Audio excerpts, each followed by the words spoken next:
Hello friends आज की इस वीडियो में जो फ़ोन है हमारे पास वो है वीवो का X60 Pro। काफ़ी महंगा फ़ोन है और इसकी जो डिस्प्ले है वो भी कर्व होती है। तो फ्रेंड्स ये डेड कंडीशन में हमारे पास आया है और इसको सबसे पहले हम पावर सप्लाई पर चेक कर रहे हैं। तो साहब पावर सप्लाई पर हमने कनेक्ट किया, फ़ोन में कोई शॉर्टिंग नहीं है। जैसे ही ऑन ऑफ स्विच प्रेस करते हैं तो ये 180 पर आकर ये स्टक हो जाता है। दोबारा एक बार दोबारा ट्राई करते हैं तो ये ऑन ऑफ स्विच दबाने पर 180 पर आकर स्टक हो गया। और तो इसका मतलब है कि इसकी सीपीयू ड्राई हो गई है। इसकी सीपीयू को उतार कर दोबारा रिबोल करके लगाना पड़ेगा। इसमें डबल डेकर सीपीयू है, मतलब सीपीयू के ऊपर रैम लगी हुई है। तो फ्रेंड्स किसी ने इसको रिपेयर करने से पहले या हमारे पास आने से पहले इसमें पहले भी किसी ने देखा हुआ है थोड़ा बहुत, मतलब कि इसकी सीपीयू पर किसने डबल टेप लगाई हुई थी। हो सकता है थोड़ा बहुत सीपीयू को हीट करने पर और दबाने पर ये चल जाता हो या चालू हो जाता हो।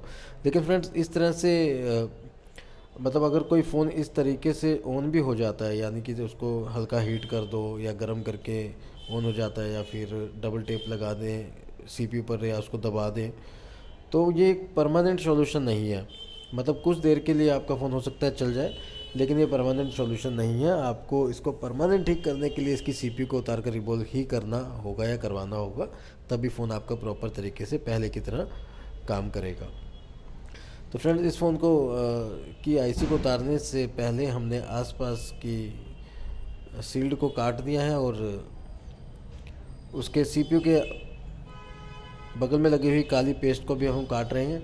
फ्रेंड्स इस वीवो के फ़ोन में जो आईसी को सील्ड करने के लिए जो ब्लैक कलर की पेस्ट लगाई जाती है वो काफ़ी हार्ड वाली होती है। मतलब कई फ़ोन्स में ब्लैक पेस्ट होती है लेकिन वो इतनी हार्ड नहीं होती, हल्की हीट पर वो सॉफ्ट हो जाती है और इजीली कट जाती है। लेकिन वीवो के या फिर कुछ और मॉडल्स में या वन प्लस जैसे कई फ़ोन्स में जो ये ब्लैक ग्लू होती है जो आईसी को सील करने के लिए लगाई जाती है, ये काफ़ी हार्ड होती है। तो इसको काटने के लिए जो एयर का हीटर का टेम्परेचर है, मतलब मशीन का जो टेम्परेचर है असेंबली मशीन का, उसको हमें 280 पर रखना होता है। 280 पर रखकर हम उसे धीरे धीरे काटते हैं। और आईसी को उतारने के लिए जो हमने टेम्परेचर रखा वो रखा था 360 पर, दोनों ही आईसी को उतारने के लिए। मतलब कि इसकी पहले हमने रैम को उतारा है, टेम्परेचर रखा 260 पर और एयर का फ्लो था 3 पर, और सेम टेम्परेचर और एयर फ्लो के साथ हमने सीपीयू को भी, इस फ़ोन की सीपीयू को भी उतार लिया है।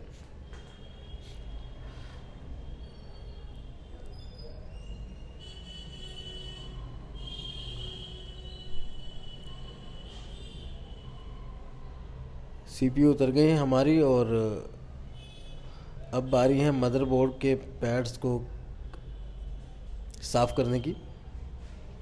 तो फ्रेंड्स जो बची हुई ब्लैक ग्लू है और पुरानी जो बॉल्स हैं उनको भी साफ़ करने के लिए जो हम असेंबली मशीन का टेम्परेचर सेट करेंगे वो होगा 260 से 80 के आसपास, और एयर का फ्लो तीन तीन के पर हम रखेंगे।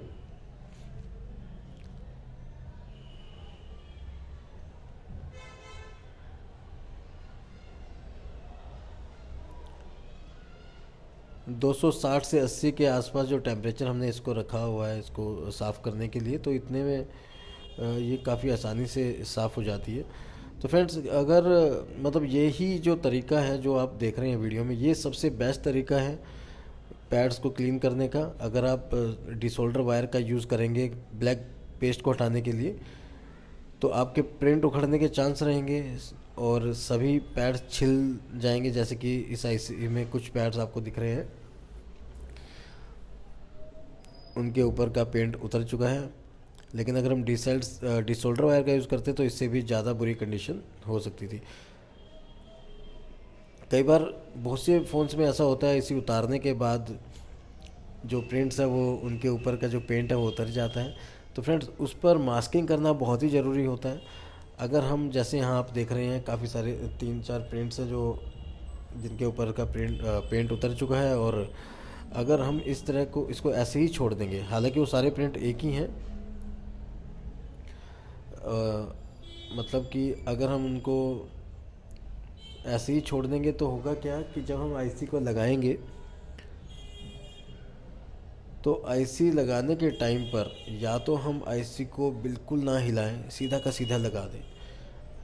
लेकिन अगर प्रिंट छिले हुए हैं और आईसी को हम लगा रहे हैं और हम आईसी को अगर हिला रहे हैं तो वो आसपास की जो और प्रिंट्स हैं या और बॉल्स जो होंगी उनसे वो शॉर्ट हो जाएगी।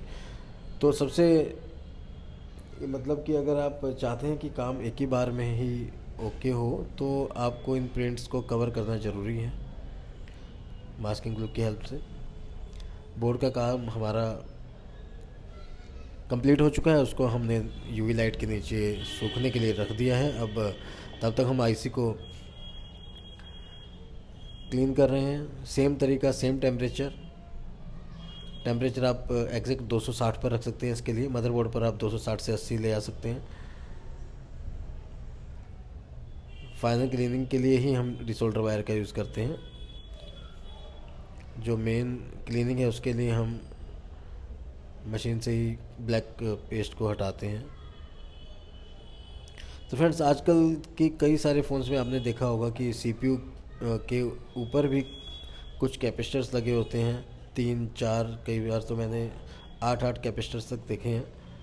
तो कोशिश करें कि इन सभी कैपेसिटर्स को आप वापस लगाएं, गुम ना हो। लेकिन अगर कोई गुम हो भी जाता तो उसमें उस कंडीशन में कुछ नहीं कर सकते। तो हमने इस आईसी को अच्छे से क्लीन करने के लिए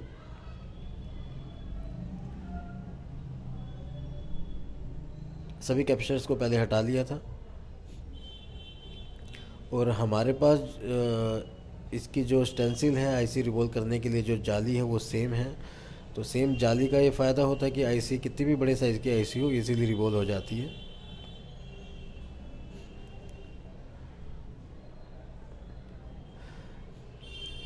आईसी रिवॉल्व करते टाइम अगर आपको कुछ डाउट लगता है या कुछ बॉल्स नहीं बनती तो सभी बॉल्स को दोबारा से साफ़ करने की ज़रूरत नहीं है। सेम बॉल्स के साथ स्टेंसिल को क्लीन करके दोबारा से सेट करके आप उसी पर ही पीवीडी पेस्ट लगा के दोबारा उसको रिवॉल्व कर सकते हैं।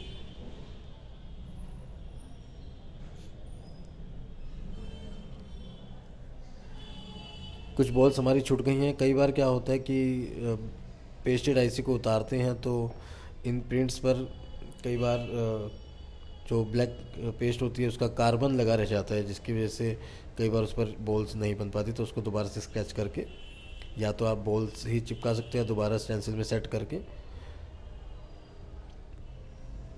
दोबारा पीवीडी पेस्ट लगा के एक बार और ट्राई करके उसको कंप्लीट ओके कर सकते हो। तो फ्रेंड्स, हमारी सीपीयू और रैम दोनों अच्छे तरीके से रिवॉल्व हो गई हैं। अब बारी है उनको लगाने की। तो हमने उतारने के लिए 360 टेम्परेचर रखा था, लगाने के लिए हम 340 से 50 भी रखेंगे तो भी इजीली हमारी आईसी लग जाएगी। डायरेक्शन का हमेशा ध्यान रखें।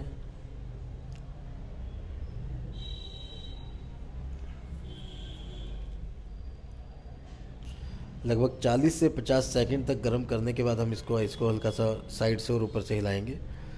अब रैम लगाने की बारी है। रैम लगाने से पहले सीपीयू के ऊपर जो रैम के जो पैड्स हैं उन सबको हम क्लीन कर लेंगे। फ्रेंड्स, सीपीयू हमारी सही लग गई है कि नहीं उसको चेक करने के लिए हम इसको एक बार पावर सप्लाई पर लगाकर चेक करके देखेंगे। तो सीपीयू हमारी लगी हुई है। अब हम इसको एक बार पावर सप्लाई पर चेक करेंगे कि कितने एम्पियर ले रही है।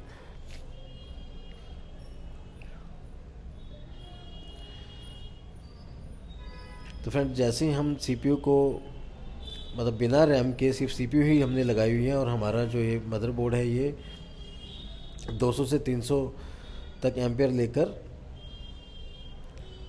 वापस से 100-150 जाके 200-300 तक, जब तक हमने बटन दबा के रखा तब तक इस तरह से कंटिन्यूसली वो दिखा रहा था, जिसका मतलब कि हमारी सीपीयू ओके लग चुकी है। अब आ रही है रैम को लगाने की। तो रैम को लगाने के लिए भी सेम टेम्परेचर रखना है हमने 360, 350, 40 से 50 और लगभग 30 से 50 सेकंड तक गर्म करने के बाद उसको हिला देना है हल्का सा। तो फ्रेंड्स, हमारी सीपीयू और रैम दोनों लग चुकी हैं। अब बारी है फ़ोन को चेक करने की।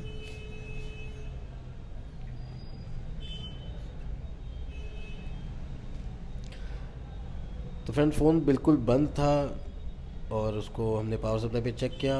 CPU रैम रिवॉल्व करने के बाद फ़ोन हमारा पूरी तरह से चालू हो गया है, टच सब कुछ अच्छे से वर्क भी कर रही है। फ्रेंड्स, वीडियो अगर पसंद आई हो तो वीडियो को लाइक कीजिए। थैंक यू दोस्तों।